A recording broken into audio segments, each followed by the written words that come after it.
지난 2018년 도로에서 튀어오른 판스프링 때문에 30대 남성이 사망하는 사건이 발생했습니다. 고속도로를 달리던 승용차에 날아든 판스프링이 운전자를 그 자리에서 숨지게 만든 것입니다.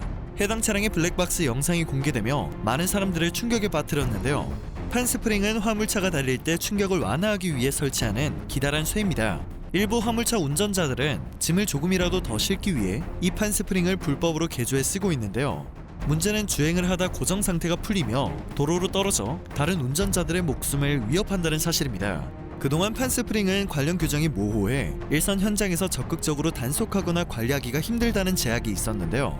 상황을 파악한 국토교통부는 지난 10월 화물차 적재함에 판스프링과 같은 불법 장치를 설치한 차량에 대한 단속 강화에 나섰습니다. 승인을 받지 않고 불법 개조를 하면 1년 이하의 징역과 1천만 원 이하의 벌금에 처하며 원상복구 명령을 내린다는 내용이었죠.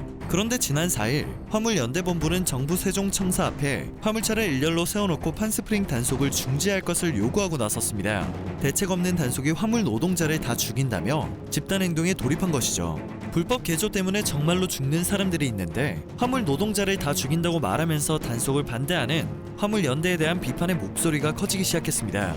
하지만 화물 노동자들에게도 고충이 있었는데요. 화물의 주인이 운송료를 절약하기 위해 화물 노동자에게 과적을 요구하는 일이 매우 빈번하게 벌어지고 있는데도 현행 도로교통법은 과적을 할 경우 화물을 맡긴 화물 주인을 처벌하지 않는다는 구조적 문제가 있었던 것입니다. 이런 문제로 인해 과적 요구를 거부하면 이를 받아내기가 어려웠던 것이죠. 이렇다 보니 일부 기사들은 과적을 해도 짐칸이 벌어지지 않도록 판스프링 불법 개조를 해왔고 결국 운전자들의 안전을 위협하는 도로 위 흉기가 되어버린 상황입니다. 또 하나의 문제가 있습니다. 현재 한국교통안전공단은 판스프링이 떨어지지 않도록 고정하는 개조는 합법적으로 허용하고 있는데요. 합법 개조는 매뉴얼에 맞춰 판스프링을 설치하게 되면 지게차를 이용해 화물을 싣기 어렵다고 합니다. 화물을 싣는 과정에서 파손이 생기면 모든 책임이 화물 노동자들에게 전가되기 때문에 합법 개조 방식을 무작정 따르기에 부담이 있을 수밖에 없는 것입니다.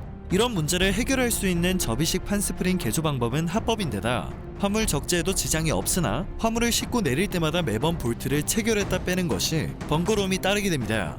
상황이 이렇다 보니 여전히 판스프링을 끼우고 달리는 화물 차량들이 적발되고 있는 것이죠. 최근 5년간 도로에 떨어진 낙하물로 인해 발생한 사고는 217건이며 사고로 인해 2명이 숨지고 23명이 부상을 입었다고 하는데요. 낙하물 사고로 목숨을 잃은 사람 2명 가운데 1명이 판스프링으로 숨졌습니다.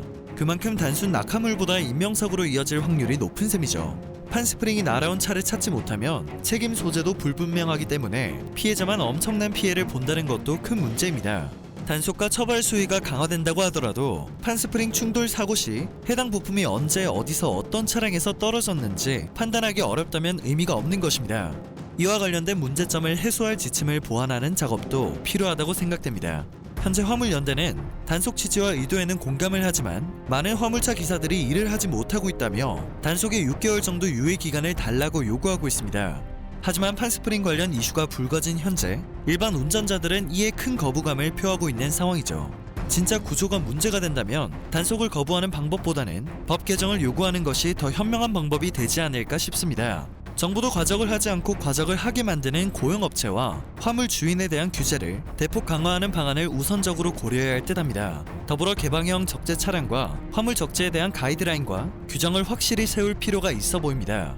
선진국의 경우 화물차 대부분은 컨테이너와 같이 폐쇄형으로 낙하의 가능성 자체를 줄이고 위로 적재를 쌓아 올리는 경우에도 엄격한 규정에 따라 적재를 하도록 하고 있기 때문입니다.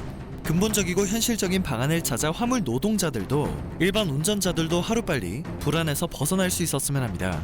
오늘은 이렇게 현재 판스프링 이슈에 대한 전말과 문제점을 짚어봤는데요. 영상이 정보가 되셨다면 그것만으로도 감사드립니다. 늘 새롭고 유익한 뉴스를 전하는 로버튜브 되겠습니다.